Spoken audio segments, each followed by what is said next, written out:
حضرت سیدنا عمر رضی اللہ تعالیٰ عنہ خطبہ دے رہے ہیں مسجد نبوی کے اندر. سیدنا معاذ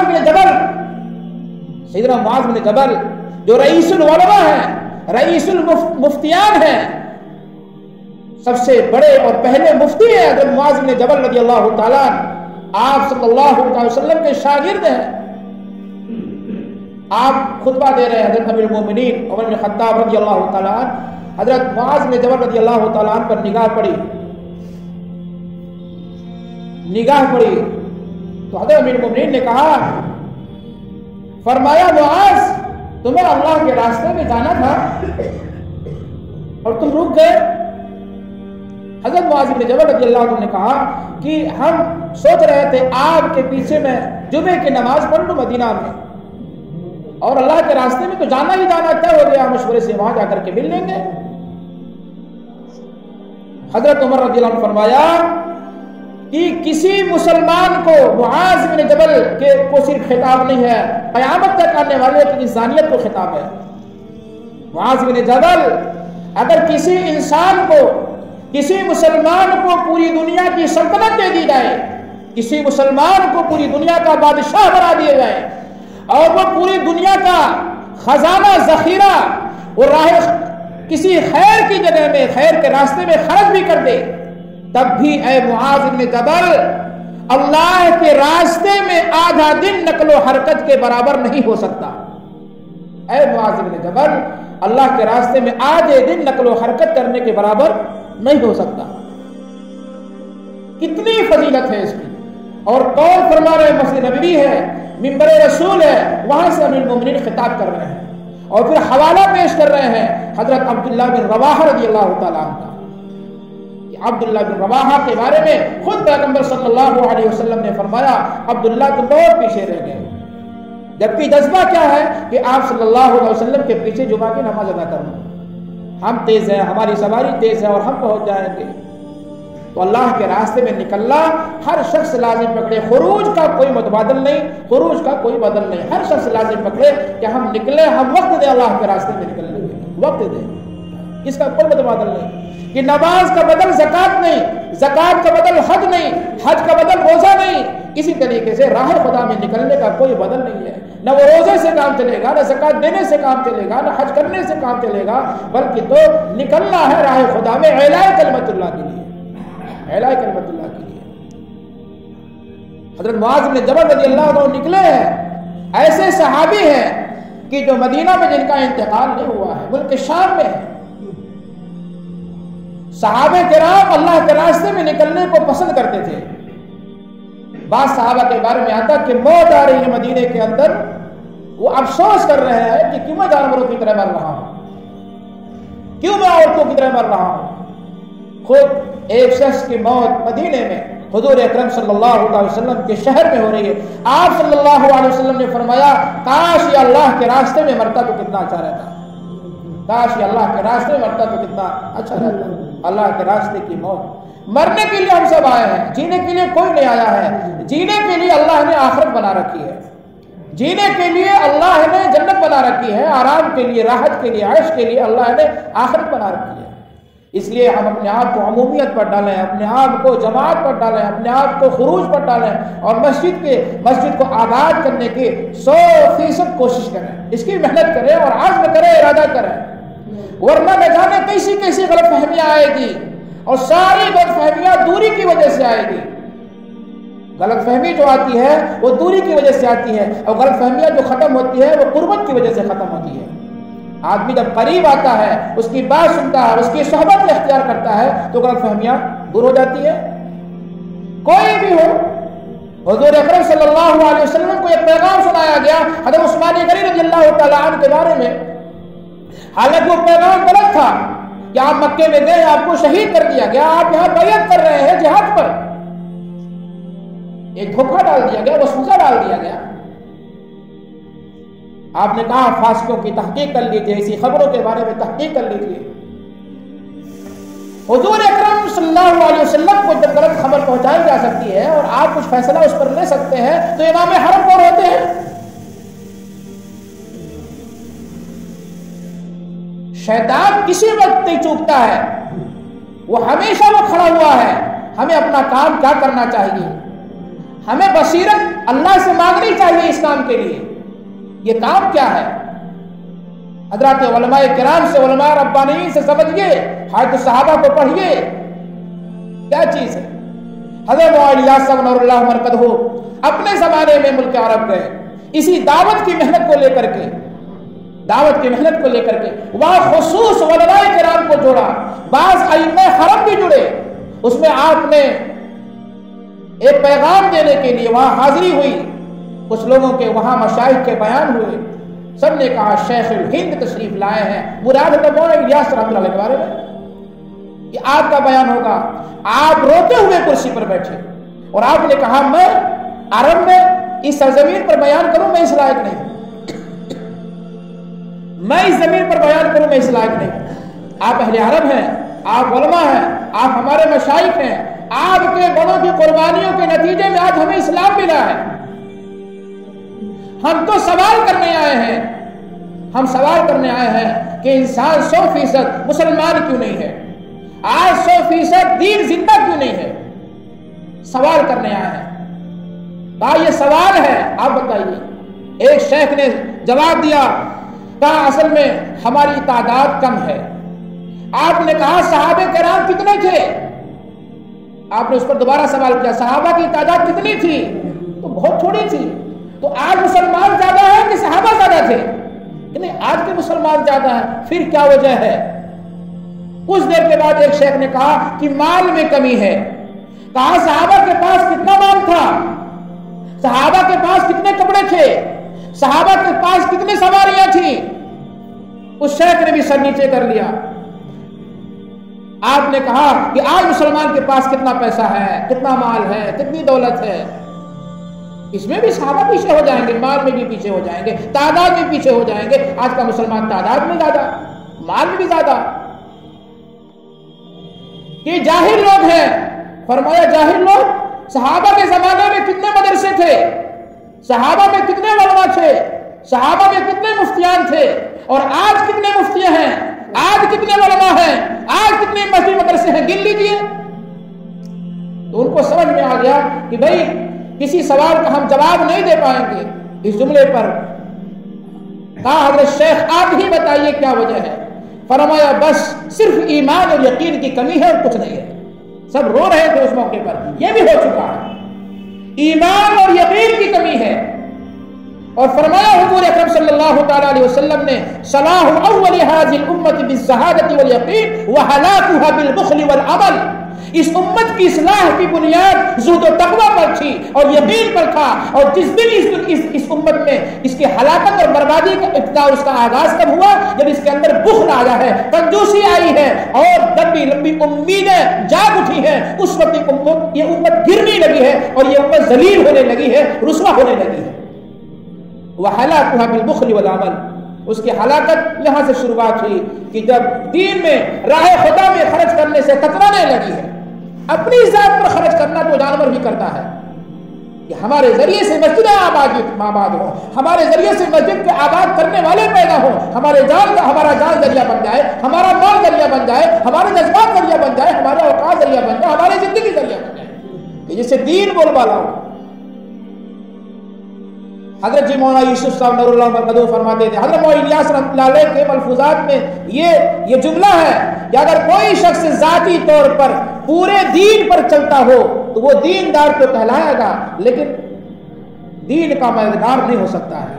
کوئی شخص اپنی ذاتی طور پر پورے دین پر چلتا ہو تو دیندار تو ہے لیکن دین کا مددگار نہیں ہے. اس لیے میرے دوستوں عمومیت پر آنا ہے، اجتماعیت پر آنا ہے، مسجد کو لازم پکڑنا ہے، اپنا وظیفہ بنانا ہے، ورنہ ہم بچ نہیں سکتے. جو حالات چل رہے ہیں نہ جانے ہمارے بارے میں کیا کہا جائے. اس لیے بصیرت اللہ سے مانگنا چاہیے. ہمارے بارے میں کسی کو کنفیوز کر دیا گیا، کوئی غلط بات بتا دی گئی تو جس سے بتائی گئی ہے وہ قصوروار اتنا نہیں ہے، جو خبر دینے والا ہے ادھر سے وہ سب سے بڑا مجرم ہے. باقی وہ تو قابل قدر ہے کہ اگر ہم کفریہ حرکت کرتے ہیں، کوئی شرکیہ حرکت کرتے ہیں، ہر ایماندار کی ایمان کی ایمانی غیرت کا تقاضا ہے کہ مجھے شرک کا فتویٰ لگائے. اگر میں کفر کا کام کر رہا ہوں، ہر ایمان والے کی ایمانی کہ مجھے کافر کہے وہ؟ کون مسلمان خاموش ہو سکتا ہے؟ دہلی کے اندر حضرت مولانا قاسم صاحب نور اللہ مرکزو تشریف لے گئے. آپ اپنے کچھ افراد کے ساتھ حضرت شیخ الہند حضرت علامہ احمد حسن امروہی رحمۃ اللہ علیہ، یہ بڑے بڑے شخصیات ہیں. ایک مسجد میں پروگرام تھا، وہاں گئے، پروگرام ہوا، کھانا پینا ہوا. عشاء کے بعد آپس میں کچھ بات چیت ہونے لگی اور یہ آپس میں تذکرہ کرنے لگے کہ کل فجر کی نماز ہم لال کنویں کی مسجد میں نماز پڑھیں گے، جو کہ لال کنویں کے جامع مسجد میں جو امام ہیں وہ امام بڑی اچھی قرات کرتے ہیں، قرآن بڑا اچھا پڑھتے ہیں. تو طبیعت چاہتی ہے کہ فجر کی نماز جا کر کے وہاں پڑھیں، کیونکہ فجر میں لمبی قرات ہوتی ہے، مزے لے کر کے وہاں نماز پڑھیں گے. کیا جذبہ تھا ہمارے بزرگوں کا. آج اب رمضان آ جائے گا، کیا حال ہے، کتنی ہمیں ناقدریاں کی ہیں. حافظ جو حافظ فاسٹ قرآن پڑھے، جلدی پڑھے، چاہے سمجھ میں آئے نہ سمجھ میں آئے، ایسی مسجد تلاش کیا جائے جو آدھے گھنٹے میں 2 پارا پڑھ لے، 3 پارا پڑھ لے. ایسے حافظ جی کے پیچھے پڑھنا چاہتے ہیں کہ ہمارے علماء مشائخ کیا پسند کرتے تھے. ایک پارا مرکز نظام الدین میں، ہماری دارالعلوم دیوبند میں اور بعض مدارس میں جو ہمارے مراکز ہیں، تقریباً 2.5 گھنٹے لگتے ہیں ایک پارا کچھ رکوع پڑھنے میں. 2.5 گھنٹے. حضرت جی معاشات صاحب برکاتہم خود ہی تراویح پڑھتے ہیں، میں پڑھا ان کے پیچھے. تقریباً 2.5 گھنٹے لگتے ہیں جو پڑھے ہوں گے، جانتے ہوں گے، ایک پارا پڑھنے میں. کیسے ہوتی تراویح وہاں؟ یہاں تو 4 رکعت پر امام صاحب سلام پھیریں گے تو گھڑی پر نظر جائے گی، دوبارہ بھی سلام پھیریں گے پھر گھڑی دیکھیں گے، جبکہ لگتا ہے 2 منٹ زیادہ لے لیا امام صاحب نے. امام صاحب قرآن نہیں دیکھتے تھے کیا؟ متولی صاحب بھی بول رہے ہیں، اقام نمازی امام صاحب کیوں بھولتے ہیں اتنا کہ پوری رات کے لیے جاگنا ہمارے اپنے کاروبار کے لیے اور دنیا کے کاروبار کے لیے، آج کل موبائل کے لیے جاگنا آسان ہے، لیکن اللہ کے گھر میں اللہ کے لیے اللہ کے سامنے کھڑا ہونا مشکل ہو گیا، کیونکہ عادی ہی نہیں بنے. نہ صحابہ کی زندگی ہمارے سامنے ہے، نہ قرآن ہمارے سامنے ہے. تو ہمارے مشائخ، میں کچھ بتا رہا تھا کہ حضرت مولانا قاسم صاحب اللہ مرکزوں نے پروگرام کیا. علماء نے کہا، بعض لوگوں نے کہا، ایک صاحب اس میں تھے کہ لال کنواں کی جامع مسجد میں نماز پڑھی جائے، وہاں کے امام صاحب قرآن بڑا اچھا پڑھتے ہیں. اسی میں ایک عالم نے غالباً حضرت علامہ احمد حسن امروہی رحمۃ اللہ نے، انہوں نے کہا نہیں بھائی، لال کنویں کی جامع مسجد میں نماز ہرگز نہیں پڑھنی ہے، اس لیے کہ وہ تو ہمارے حضرت مولانا قاسم صاحب رحمۃ اللہ علیہ پر تکفیر کا فتویٰ لگاتا ہے، ہمارے حضرت مولانا قاسم صاحب رحمۃ اللہ علیہ کو کافر کہتا ہے، اس لیے ہم اس امام کے پیچھے نماز نہیں پڑھیں گے. حضرت مولانا قاسم صاحب رحمۃ اللہ علیہ کے پاس یہ بات پہنچی. بڑی دلچسپ بات ہے، مختصر بات ہے. حضرت مولانا قاسم صاحب رحمۃ اللہ علیہ کے پاس یہ بات پہنچی اور مولانا نے کہا کہ نہیں بھائی، لال کنواں کی جامع مسجد ہی میں سب لوگ نماز پڑھیں گے اور ہم بھی نماز پڑھیں گے اور قرات سنیں گے. اگر یہ صفات ہے، یہ خوبی ہے تو ہم بھی چلیں گے. وہ فتویٰ دے رہے ہیں، ان کا فتویٰ اپنی جگہ پر، لیکن ایسے قابل قدر امام کے پیچھے ہم بھی نماز پڑھنا چاہتے ہیں.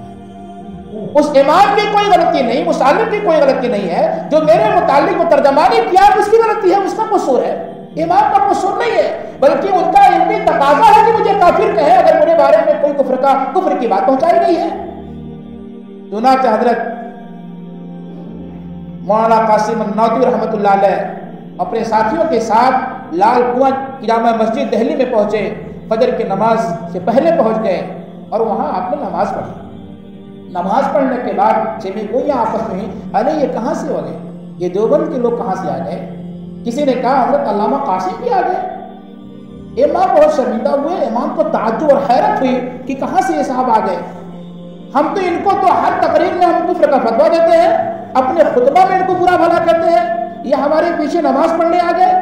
بہت شرمندہ ہوئے اندر سے. اور کون انسان نہیں شرمندہ ہو سکتا جس کے اندر دل ہو، جس کی زندگی، جس کے ذرا سا ایمان ہو. چنانچہ وہ شخص بہت شرمندگی کے ساتھ حضرت سے ملا، ملاقات کیا اور یہی نہیں معانقہ کیا، مصافحہ کیا. کہا حضرت آپ کے متعلق تو مجھے یہ خبر پہنچی ہے. مولانا قاسم صاحب نے فرمایا کہ بھائی ہمیں آپ کی قدر ہے، آپ کی عظمت ہمارے دل میں ہے امام صاحب، صرف اس لیے نہیں کہ قرآن آپ اچھا پڑھتے ہیں، اس لیے بھی آپ کی عظمت ہے، اور عظمت میرے دل میں آپ کی عظمت بڑھ گئی ہے کہ آپ نے مجھے کافر کہا ہے۔ کیوں؟ اس لیے کہ کسی ایمان والے کے سامنے کسی کے کفر کا تذکرہ کیا جائے اور کفریہ بات کے نقل کیا جائے، اور جس سے فتوے میں اور علم کی روشنی میں وہ کافر ہو جاتا ہو، تو ایمانی حمیت اور غیرت ہے اس مسلمان کے لیے کہ فوراً کفر کا فتویٰ دے۔ وہ خاموش رہنا اس کے لیے یہ جرم ہو جائے گا، فرض ہے کہ اس کے لیے اس کو کافر کہے۔ اس لیے آپ نے تو اپنا فریضہ پورا کیا ہے، بس شکایت اتنی ہے کہ آپ ذرا تحقیق کر لیتے کہ واقعی ہم کفریہ عمل کرتے بھی ہیں کہ نہیں کرتے ہیں، بس اتنی شکایت ہے کہ آپ ذرا سا تحقیق کر لیتے، فتویٰ لکھنے سے پہلے، فتویٰ دینے سے پہلے، تقریر سے پہلے ذرا میرے بارے میں تحقیق کر لیتے، اب میں ایسا ہوں کہ نہیں ہوں۔ پرچے بٹ رہے ہیں لوگوں پہ، فلاں آدمی ایسا ہے، خوبیاں نہیں تقسیم ہو رہی ہے جتنی برائیاں آج بٹ رہی ہیں میرے رسول سے، اخلاق حسنہ تقسیم نہیں ہو رہا ہے، اچھے اخلاق ٹائپنگ کر کے اور لکھ کر کے نہیں تقسیم ہو رہے ہیں، اتنی برائیاں بڑھ رہی ہیں آج۔ یہی مسلمان کا کام رہ گیا، اللہ تعالیٰ کی پکڑ نہیں آ رہی ہے۔ وہ بات یہی ہے کہ اللہ رب العزت شکور بھی ہیں اور اللہ رب العزت صبور بھی ہیں، بہت زیادہ صبر بھی کرتے ہیں اور بہت زیادہ قدر بھی کرتے ہیں۔ اسی کا صدقہ ہے جس کی وجہ سے ہم اس زمین پر زندہ ہیں، اور کوئی بات نہیں ہے اس کے علاوہ۔ اللہ بہت محبت کرتے ہیں اپنے بندے کے ساتھ۔ میں عرض کر رہا تھا کہ ایک جماعت حضور اکرم صلی اللہ علیہ وسلم کی چلی جا رہی تھی، جنگل میں چلی گئی، موسم تبدیل ہوا، حضور اکرم صلی اللہ علیہ وسلم نے فرمایا یہاں پڑاؤ ڈال دو، خیمہ ڈال دو۔ آس پاس میں جو گھر تھا آپ نے کہا بھائی گشت کرنا چاہیے، ملاقات ہونی چاہیے۔ صحابہ کرام ملاقات میں گئے، ایک گھر پہ گئے، وہاں ایک خاتون رہتی تھی، دروازہ بند کر کے وہ آگ جلا رہی تھی، آدھی میں وہ چولہے سے آگ نکلتی ہے اور ایک بچہ اس کے گود میں تھا، وہ کام کرتی تھی اور بچے کو چولہے سے ذرا سا دور بیٹھا دیتی، لیکن بچے کی عادت کیا ہوتی ہے، کوئی چیز چمکتی ہے تو اسے لپکتا ہے، وہ آگ کی طرف بڑھ رہا ہے بچہ، پھر وہ عورت دوڑ کر کے بچے کو چولہے سے دور کرتی، وہ کچھ اپنا کام نپٹاتی، ادھر کام کرتی رہتی، پھر بچہ چولہے کے پاس دوڑ کر کے۔ یہی ہوتا ہے عورتوں کا حال۔ اب تو چولہا ختم ہو گیا، اب تو سلنڈر آ گیا، گیس آ گیا، اب تو مثال بھی کیسی دی جائے، حدیث میں اس کا تذکرہ آیا چولہا کا، اب دھیرے دھیرے ختم ہو رہا ہے۔ اسی درمیان میں کنڈی بج رہی ہے، کھٹکھٹا رہے ہیں دروازے سے، اصحاب رسول اللہ صلی اللہ علیہ وسلم۔ کون؟ کیا ہم اصحاب رسول اللہ ہیں؟ جلدی سے وہ عورت آئی، دروازہ کھولا اور آگ چولہے کو بجھایا، بچے کو گود میں، کیا بات ہے؟ کہا ہماری جماعت آئی ہے، کچھ دن کی بات ہوگی۔ تو اس عورت نے کہا میں مسلمان ہو چکی ہوں، میں کلمہ پڑھ چکی ہوں، ذرا یہ بتاؤ کہ اس جماعت میں محمد صلی اللہ علیہ وسلم خود بھی ہیں؟ اس صحابی نے کہا ہاں آپ صلی اللہ علیہ وسلم خود بھی آئے ہیں جماعت میں، آپ بھی تشریف فرما ہے۔ اس عورت نے کہا سب چھوڑ دیا سارا کام اور اپنے بچے کو لے کر کے، یہ نہیں کہ میں اکیلی ہوں، بچہ میرا چھوٹا ہے، چولہا جلا رہی ہوں، بھوک لگی ہے، کچھ نہیں، کہ رسول اللہ صلی اللہ علیہ وسلم ہے کہ ہے، بس کچھ نہیں سنا، مسلمان ہو چکی ہوں، کوئی عذر نہیں، سیدھے دربار رسالت میں وہ حاضر ہوتی ہے، آپ کا بیان سنتی ہیں، آپ کا پیغام سنتی ہیں، بعد میں وہ عورت بچے کو لے کر کھڑی ہوتی ہے۔ میں اس پر عرض کرتا ہوں کہ اللہ کتنا اپنے بندے سے پیار کرتا ہے، کتنی محبت اللہ کو ہے، جس محبت کے صدقے میں ہم زندہ یہاں بیٹھے ہوئے ہیں۔ کیسا وہ شکور اور کیسا وہ صبور اور کیسا وہ رحمان اور کیسا رحیم ہے۔ وہ عورت کھڑی ہو کر کے کہتی ہے اے اللہ کے رسول صلی اللہ علیہ وسلم، میں آپ سے کچھ سوال کرنا چاہتی ہوں۔ فرمایا کیا سوال کرو گی؟ کرو۔ فرمایا اللہ کے رسول صلی اللہ علیہ وسلم، آپ کے قاصد نے یعنی آپ کے ساتھی نے مجھ تک وہ ایسی بات پہنچائی ہے کہ اللہ ماؤں سے کہیں زیادہ محبت کرتے ہیں اپنے بندے سے، کیا یہ بات صحیح ہے؟ آپ صلی اللہ علیہ وسلم نے فرمایا کہ ہاں صحیح ہے، میرے قاصد نے، میرے ساتھی نے سچ کہا کہ اللہ رب العزت ماؤں سے کئی گنا زیادہ اپنے بندوں سے پیار اور محبت کرتے ہیں۔ فرمایا اے اللہ کے رسول صلی اللہ علیہ وسلم، یہ میرے گود میں بچہ ہے، آگ جل رہی تھی، آندھی چل رہی تھی، میں کام کر رہی تھی، اور اس درمیان میں ذرا سے غفلت نہ ہو کہ میرا بچہ کہیں چولہے میں جل نہ جائے، اس کا ہاتھ نہ کہیں جل جائے، میں دوڑ کر کے اس کو پکڑتی ہوں چولہے سے بچانے کے لیے، کہیں میرا بچہ جل نہ جائے۔ میں ماں ہوں، یہ میرا چھوٹا بچہ، میں نہیں چاہتی کہ میرا بچہ جل پائے،